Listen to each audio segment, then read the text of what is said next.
If it feels slower than it should, maybe you're finally doing it right.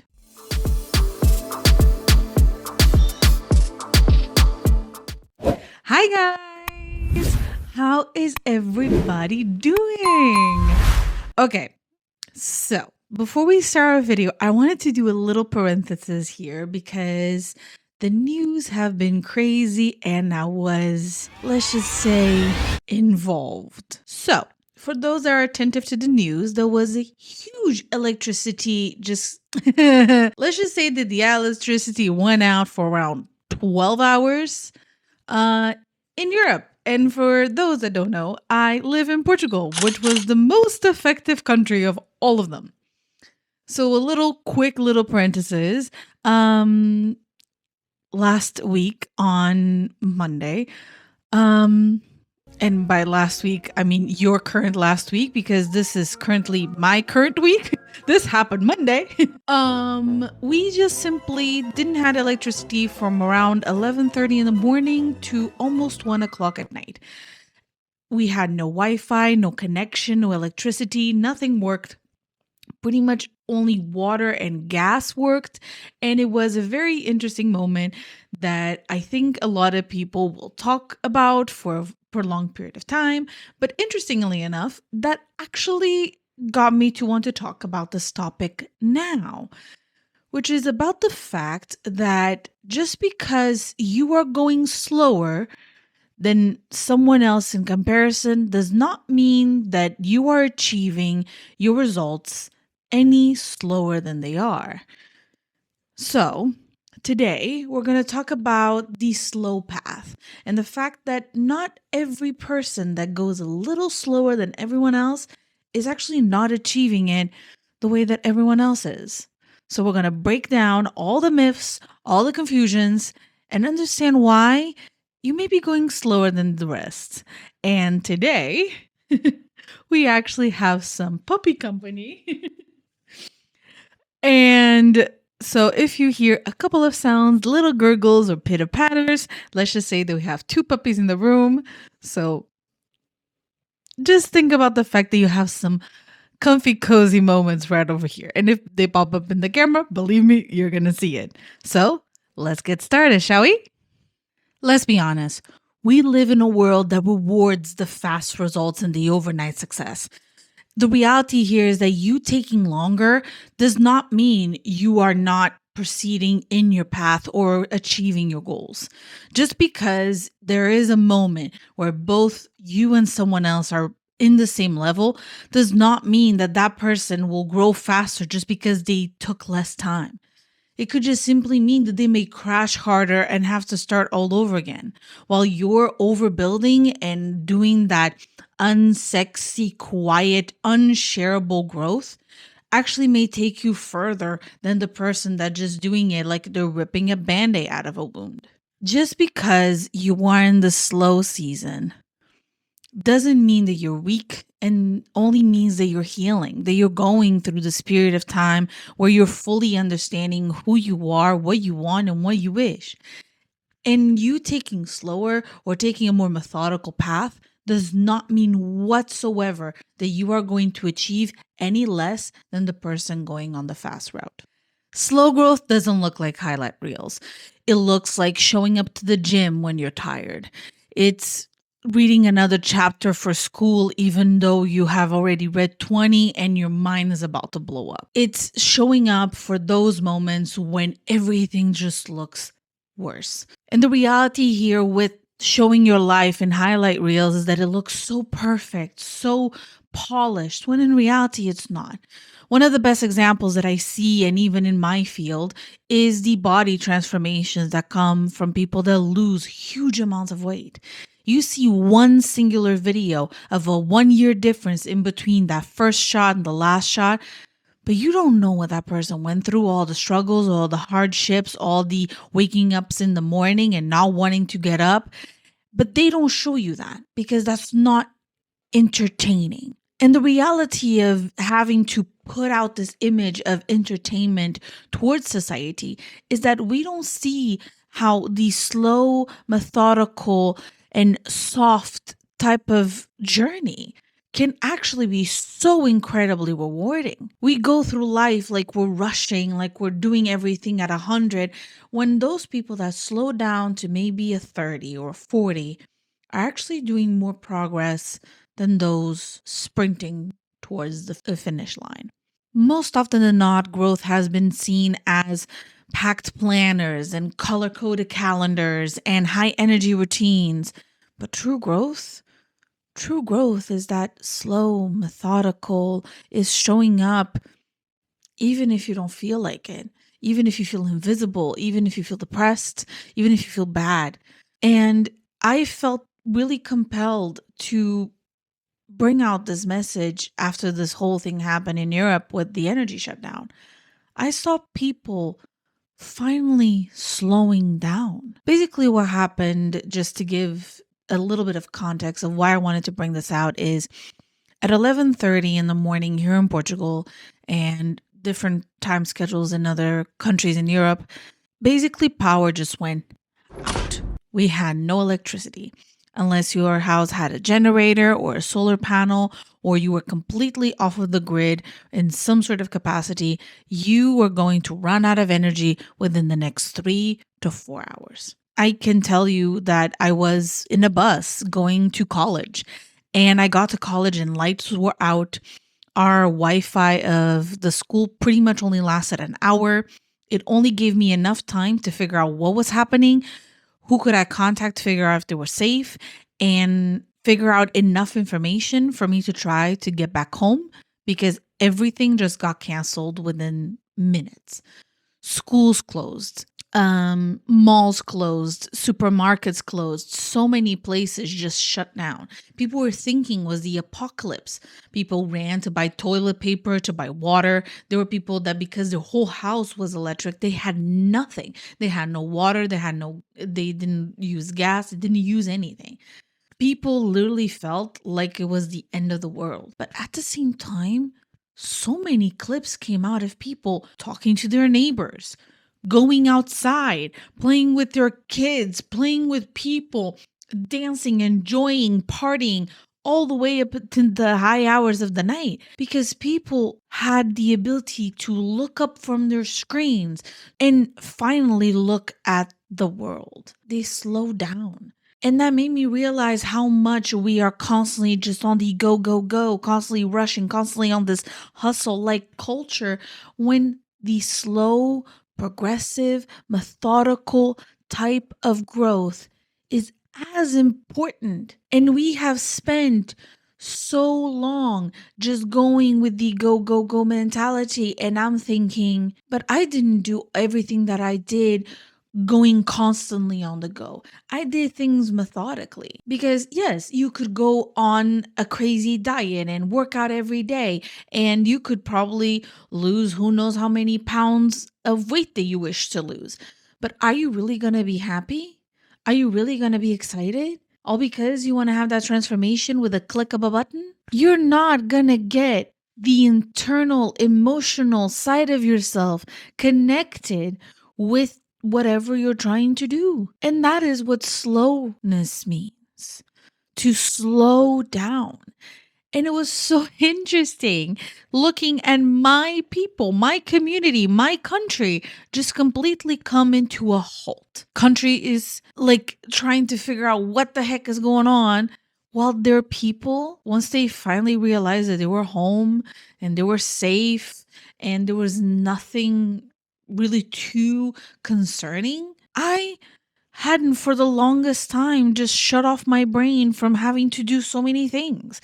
It had been so long from me sitting around the table with my family and chit chatting because everyone finally had the time. Grandfather didn't have to do stuff. My mom didn't have to do stuff. My aunt didn't have to do stuff. I didn't have to do stuff because we couldn't do the stuff that we normally would be doing if we had internet and electricity and all of that. It was so interesting to see people slow down, people going on walks with their children, people taking out their dog for a longer walk, people cooking outside in the coals because they didn't have electricity. It was the only option that they had was to grill something in a coal, and eating with their neighbors. Even I saw people setting up tables outside to eat with neighbors because they hadn't talked with them in months. I wanted to talk about the fact today that just because you slow down, just because you take a little longer than the rest to achieve your goals does not mean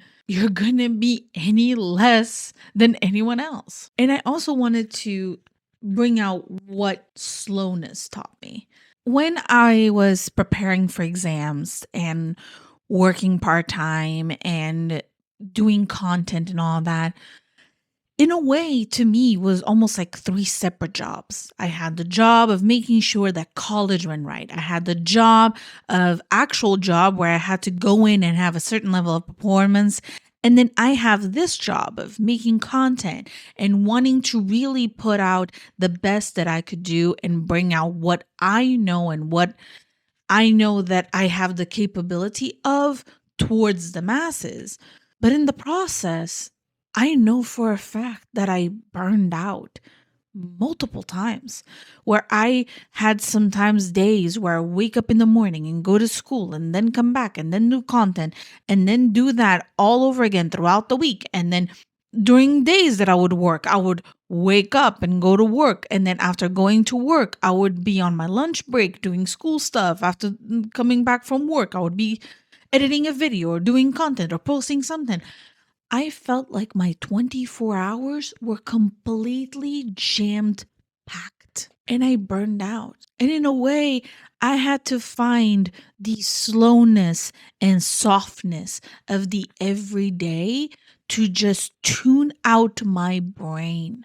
For those that have been seeing my content, I have been putting out like more like cinematic like styles because they're easy to record. I find them easy to edit. They're not this fast-paced transitional thing because they just look softer. They look more like almost ASMR-ish. I have been like playing around with the idea of ASMR a little bit because I do leave the original sounds of the clips. And it allowed me to just carry myself in a different way. And that has translated to my everyday life. For me, slowing down, I don't mean literally not doing anything. And that's the big mistake. A lot of people think that when you say, "Oh, I'm going to slow down a little bit." Those in the hustle culture, they're thinking, "Oh, you're stopping. You're not doing anything else." No, I am taking the time to reevaluate and optimize my day-to-day life so that I have the capability of taking at least 5 minutes to myself where I can take a deeper breath, a bigger stretch, and actually open up my eyes to the world. Because one big issue that we have when we are stuck in a hustle society and in a hustle mindset is that you have tunnel vision. You're only seeing right in front of you. You're not seeing all the beauty in the world that is around you. And for what? So that you could say that at 30 or at 40 you have retired, that you make so much money or you have made so much money that you can just lean back and do nothing. And then once you're older, that's when you're going to appreciate life. What if you don't reach it like the other people say at 30 and 40 and 50 and you reach it when you're 60 or 70? You would have spent who knows how many years of your life when you started this just having tunnel vision to numbers and cash and who knows what else other types of ambitions you may have. I have my ambitions too, and believe me, I have everyone pointing the fingers at me because I am 29. I'm going to turn 30 in a matter of a month or so, a month and a half, and I am not even in the slightest bit preoccupied about anyone else's opinion of what I'm doing with my life. I did a 360 in my life. I thought I was going to be a makeup artist for the rest of my days. And I, to this day, love to do makeup on people and transform people in different ways. But that became so incredibly daunting and so irritating because of the societal idea of what my job entailed. I was into doing it in films and doing it in TV shows and doing it for the transformational part and the storytelling. But people wanted me to do it for the beauty, for the Instagram of it all, for the clicks, for the plays. They wanted me to do it to basically tell little girls that you look better if you just put makeup on. And the reality here is that makeup is supposed to be fun, to enhance, to play with, not to make you look better or worse, not to make you feel like you cannot just be yourself. And that led me down a path of discovering myself. COVID unfortunately helped to just kind of give me a wake up call. It made me realize of a lot of things that I wanted and didn't want. It made me realize of what I wished and what I didn't. It made me realize that my career didn't suit me, that I didn't like it. This constant back and go, this constant waking up at 3 o'clock in the morning because I need to be in the studio at 4 and work till the next day and work 24 hours. And it was just completely insane. I needed to slow down and I needed it to do it fast. So I got a job that was not relatively slow paced, but at least not as fast paced as the other one. And I decided to go back to studying. And I was like, what am I going to study? How do I want to change my life? What subject do I want to do? And I fell in love with nutrition. I fell in love with the idea of the fact that one can heal itself through food. The fact that the one thing that unites cultures, that connects people, that creates memories, could also be the thing that could heal us, that could fix us in a way. And I don't mean in the literal sense, unless you have a vitamin deficiency and you actually start eating the food that gives you the most. The reality here is that food can be so incredibly healing and such a weapon at the same time. If you don't eat, you starve, and you have so many places in this world that unfortunately have no food. And at the same time, it can be such a healing, comforting thing, but also a weapon of destruction. And I felt so compelled to be in the middle of it and be a beacon of information for those that just wanted to know a little more. And that is the same thing that I do with this podcast. I want to show you that it's perfectly fine for you to match up with someone else in a similar point in your journey, but then for you to gently and calmly keep going forward, and for that person to just crash because they're going too fast. Just because someone else looks like is going faster than you does not mean that they're going to achieve whatever they wish to achieve. And sometimes the methodical, slow, progressive can actually be better. So just because you are going slower, just because the slow path was the choice that you've made, does not mean that you're going to have any less results than the other person. There was times that I felt like I could do it all, that I could be a student, that I could be working, that I could do a brand, that I could heal and be creative and be consistent, but everything told me otherwise. I was thinking that slowing down meant giving up, but in reality was just realigning. What I had to do was to reevaluate, to optimize, to make things easier for me.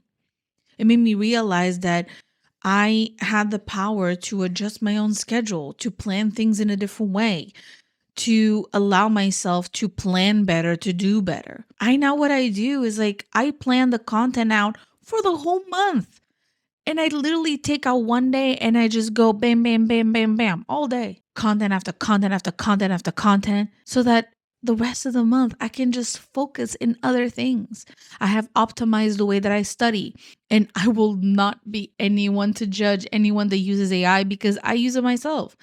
I use AI tools specifically designed for students so that I'm able to plop a whole video that is like a 1.5 hours long and get a transcript. And from that transcript, turning it into an optimized resume so that I can get the bullet points that are important out of the video. And then, of course, I'll go dive deep into it later on. But as I'm trying to just get the meat and the beans out of it, I need to make it quick. I need to make it fast. I need to make sure that I do it in a timely manner, to make sure that I don't get lost in the current. And at the same time, I don't want to be staring at a 1.5 video from the same thing being talked about over and over and over and over again, because I'll just be stuck for an hour and a half, if not more. The real win of slowing down was not the doing more, was the doing with more intention. I wasn't doing more things. I was doing the things that I wanted to do because I wasn't being spread apart like an octopus with 8 separate arms, each on one side. I was being more focused and more intentional. I was being more aware of what I wanted and what I wished. I was making sure that I put in my time, in my calendar, what I truly wanted to do, not what someone else's idea of what I should be doing. I became more aware of my finances, what I wanted to do, my goals, my wishes, my plans. I made a decision that just gave me clarity. It made me realize what I actually wanted, what made me vibrate, what made me happy, all because I slowed down. All because I took a moment to. And this whole event that happened throughout Europe made possibly a couple more people realize that. Realize that we are not just supposed to have like horses. If you see like the carriages with the horses, they have this like thing over their eyes and they're constantly just moving forward. Is that the life you want? To just feel like you have tunnel vision and feel like you're only doing things for the sake of something that you're not even sure about? Because we're doing so much, but what is the reason? What is the why? Why are you doing it? When maybe if you actually were to ask the why, you could do a lot less with more impact. You don't need to rush what it's meant to last. You can take all of the time in the world for something to just stick. And we see this time and time again in so many facets of life. And as a future dietitian, and even as a plus size person trying to be healthier, I see that with myself. I see people getting crash diets and doing exercises and losing it in 3, 6, 9, 12 months. And unfortunately, only one of those people will actually stay the way that they ended up as. The other 9, they will gain it, if not all back, most of it. And there will be also a percentage that will gain even more. Did themselves in this tunnel vision, and they didn't take in consideration the emotional, the mental, the physical, and all of the changes that they had to do in their lives. Because it's not just about eating less and exercising more, it's all of the triggers associated with it. A lot of people through their journeys, because they crash it out and they just keep pushing at it, they will get EDs, they will get misconceptions about food, they will get vitamin deficiencies from shitty information online. And my job as a dietitian one day will be to make sure that people don't do that, to make sure that they do take the slow, methodical path. And I know that that's really hard when you're just hurting. If you just simply go and you crash out and burn, you're not going to go anywhere. You're just going to be in a loop of trying, crashing, trying, crashing. When you could just take a step at a time and knowing that when you stick that step is done and set in stone, is not going to go away, because that's better for you than to just pretend that life is a yo-yo. So if you're currently in the season where you feel like you're slowing down, maybe that's a gift. Maybe that is a warning of saying that you are on the right path. Because just because things are going a little slower, or you have taken the time to just slow down and be more methodical and be more optimized and actually pick and choose what you wish to do, it just might be a sign that things are actually finally going to align for yourself. And there's nothing wrong with you just allowing everything to just flow in a very natural and soft way. And with that, I end my video here today. And if this episode made you feel seen and made you feel like Okay, this clicked with me. I hope you can share it. I hope you can subscribe if you're not subscribed yet. I hope you can like this video. And I'll be here every single Tuesday with the That Girl Magic podcast. And I hope you have a lovely and awesome week. I will see you next Tuesday. Stay safe, be beautiful. Bye bye.